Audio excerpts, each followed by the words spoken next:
بسم اللہ الرحمن الرحیم۔ دین اور ایمان کے شعبے اور اس کی شاخیں۔ عن ابی ہریرہ قال قال رسول اللہ صلی اللہ علیہ وسلم الایمان بضع وسبعون شعبۃ فافضلها قول لا الہ الا اللہ وادناها اماطۃ الاذی عن الطریق والحیاء شعبۃ من الایمان۔ حضرت ابو ہریرہ رضی اللہ تعالیٰ عنہ سے روایت ہے کہ رسول اللہ صلی اللہ علیہ وسلم نے ارشاد فرمایا کہ ایمان کے 70 سے بھی کچھ اوپر شاخیں ہیں، اور ان میں سب سے اعلیٰ اور افضل جو شاخ ہے لا الہ الا اللہ کا قائل ہونا، یعنی توحید کی شہادت دینا ہے، اور ان میں ادنا درجے کی چیز اذیت اور تکلیف دینے والی چیزوں کا راستے سے ہٹانا ہے، اور حیا ایمان کی ایک اہم شاخ ہے۔ اس حدیث میں ایمان کے شعبوں کے لیے 70 سے کچھ اوپر کا جو عدد استعمال کیا گیا ہے، اس کے متعلق بعض شارحین نے لکھا ہے کہ اس سے غالباً صرف کثرت مراد ہے، اور اہل عرب صرف مبالغہ اور کثرت کے لیے بھی 70 کا لفظ عام طور سے بولتے ہیں، اور 70 پر جو کچھ اور کا اضافہ اس حدیث میں کیا گیا ہے یہ غالباً اور زیادہ مبالغہ پیدا کرنے کے لیے، لیکن بعض حضرات نے بضع و سبعون کے لفظ سے خاص عدد یعنی 77 بھی سمجھا ہے، اس بنیاد پر کہ لفظ بضع کا جو خاص 7 کے عدد کے معنی میں بھی استعمال ہوتا ہے، اور پھر ان حضرات نے اپنے اس خیال کے مطابق ایمان کے ان 77 شعبوں کو متعین کرنے کی بھی کوشش کی ہے، لیکن ان میں غور کرنے کے بعد یہی رائے قائم ہوتی ہے کہ یہ محض تخمینے ہیں جن میں بہت کچھ گنجائش ہے۔ اس لیے راجح یہی معلوم ہوتا ہے کہ حضرت صلی اللہ علیہ وسلم کا منشا بضع و سبعون کے لفظ سے کوئی خاص عدد معین کرنا نہیں ہے، بلکہ محاورہ عرب کے مطابق صرف کثرت اور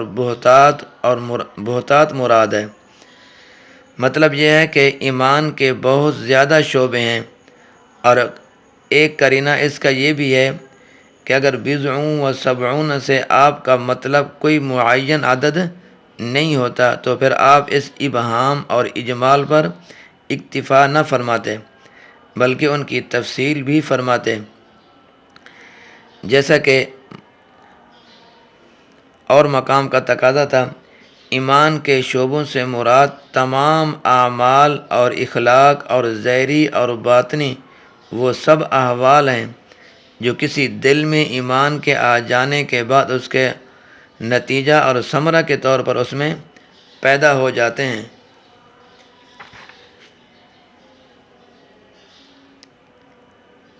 اسی طرح گویا تمام اعمال خیر اور اخلاق حسنہ اور احوال صالح ایمان کے شعبے ہیں، البتہ ان کے درجے مختلف ہیں۔ اس حدیث میں ایمان کا سب سے اعلیٰ شعبہ، افضل شعبہ جو بتایا گیا ہے لا الہ الا اللہ، یعنی توحید کی شہادت کو بتلایا گیا ہے، اور اس کے مقابلے میں ادنا درجے کی چیز راستے سے تکلیف پہنچانے والی چیزوں کے ہٹانے کو قرار دیا ہے۔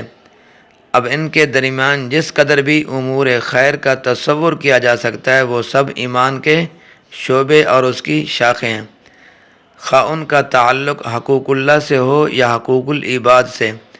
اور ظاہر ہے کہ ان کا عدد سینکڑوں تک پہنچے گا۔ حدیث کے آخر میں حیا کے متعلق جو خصوصیت سے یہ فرمایا گیا ہے کہ وہ ایمان کا ایک اہم شعبہ ہے، تو اس کی وجہ یا تو یہ ہے کہ جس موقع پر رسول اللہ صلی اللہ علیہ وسلم نے یہ ارشاد فرمایا تھا کہ اس وقت کسی سے حیا میں کوئی کوتاہی ظاہر ہوئی تھی، اس کی اصلاح کے لیے آپ نے یہ خصوصی انتباہ فرمایا، جیسا کہ صاحب حکمت معلمین اور مصلحین کا طریقہ ہوتا ہے۔ یا حیا کے متعلق خصوصیت سے یہ تنبیہ اس لیے فرمائی گئی کہ انسانی اخلاق میں حیا کا مقام نہایت بلند ہے، اور حیا ہی وہ خصلت ہے جو آدمی کو بہت سے معاصی یعنی گناہ سے اور بہت سی برائیوں سے روکتی ہے، اور اسی وجہ سے ایمان اور حیا کے درمیان ایک خاص رشتہ ہے۔ معلوم ہونا چاہیے کہ حیا صرف اپنے ہم جنسوں ہی سے نہیں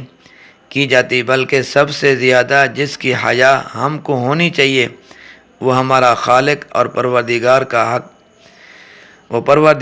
کے حق تعالی ہے۔ عام لوگ بڑا بے حیا اور بے ادب اس کو سمجھتے ہیں جو اپنے بڑوں کا لحاظ نہ کرے اور ان کے سامنے بے حیائی کا کام اور بری باتیں کرے، لیکن فی الحقیقت سب سے بڑا بے حیا وہ بدبخت انسان ہے جو اپنے مولا سے نہیں شرماتا، اور یہ جاننے کے باوجود کہ اللہ تعالی ہر وقت مجھے اور میرے فعلوں کو بے حجاب دیکھتا ہے اور میری باتوں کو بلا واسطہ سنتا ہے، اس کے سامنے وہ برے کام اور ناروا حرکتیں کرتا ہے۔ جس اللہ نے پیدا کیا ہے، جس اللہ نے اس کو تندرستی بخشی ہے، جس اللہ نے سب کچھ عطا کیا ہے، آدمی اس سے حق تو بنتا ہے اسی سے حیا کرے۔ پس اگر آدمی میں حیا کا خلق پوری طرح بیدار اور کار فرما ہو تو نہ صرف یہ کہ اس کے ہم جنسوں کی نظروں میں اس کی زندگی پاکیزہ اور ستھری ہوگی، بلکہ اس سے اللہ تعالیٰ کی معصیات کا صدور بھی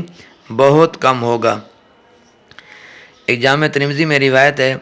کہ رسول اللہ صلی اللہ علیہ وسلم نے ایک دن اپنے اصحاب سے خطاب کرتے ہوئے فرمایا، استحیوا من اللہ حق الحیا، قالوا انا نستحیی والحمد للہ،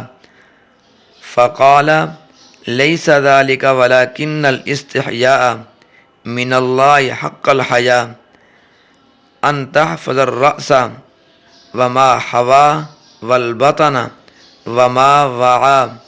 وتذکر الموت والبلا، فمن فعل ذلك فقد استحیا من اللہ حق الحیاء۔ اللہ تعالیٰ سے ایسی حیا کرو جیسی اس سے حیا کرنی چاہیے۔ مخاطبین نے عرض کیا، الحمدللہ ہم خدا سے کیا کرتے ہیں؟ حیا کرتے ہیں۔ تو آپ صلی اللہ علیہ وسلم نے فرمایا، یہ نہیں بلکہ اللہ تعالیٰ سے حیا کرنے کا حق یہ ہے کہ سر میں جو افکار اور خیالات ہیں ان سب کی نگہداشت کرو، اور پیٹ کی اور جو کچھ اس میں بھرا ہوا ہے اس سب کی نگرانی کرو، یعنی برے خیالات سے دماغ کی اور حرام اور ناجائز غذا سے پیٹ کی حفاظت کرو، اور موت کے بعد یعنی قبر میں تمہاری جو حالت ہونی ہے اس کو یاد رکھو۔ جس نے یہ سب کچھ کیا سمجھو کہ اللہ تعالیٰ سے حیا کرنے کا حق اس نے ادا کر دیا۔ اللہ تبارک و تعالیٰ میرا اور آپ کا حامی و ناصر ہو۔